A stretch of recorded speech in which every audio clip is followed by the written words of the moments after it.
জ্বর আইছে, হ্যাঁ রাইতের বেলা ঘুমায়া গেছে অলরেডি। এখন দেখেন কেমন উল্টা সিধা কথা কয়। এই জ্বরটা কি নিজে নিজে বানাইছো নাকি কোন আনতেন দান নিয়ে আইছো, আওলাদ নিয়ে আইছো জ্বর?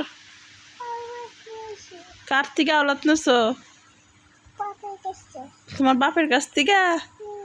ও, তোমার জ্বর কেমনে আইলো? জ্বর কেমনে আইলো জানো না? এখন কথা নাকি ঘুমের তালা কইতেছ নাকি সজাগ থেকে কইতেছ? এই তান কথা কি সকালবেলা মনে থাকবো? থাকবো? সকালবেলা জিগামো কিন্তু আমি।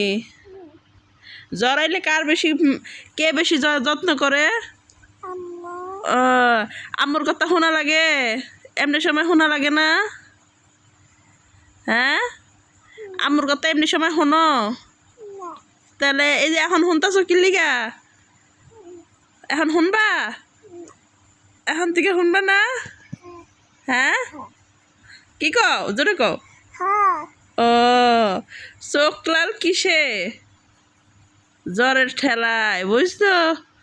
তাইলে এই যে যখন জ্বর আসে সেখন আম্মুর পাগল হও, তাই না? আর জ্বর বার হয়ে গেলে আম্মু কেডা, আম্মুর চিনবার পাইতেছি নিকো, তাই না? ও, তাহলে এই কথাবার্তা রইলো। এখন থেকে জ্বর সাইরে গেলে আম্মুর কথা মতন চলা লাগবে কি? ঠিক আছে? হয়তো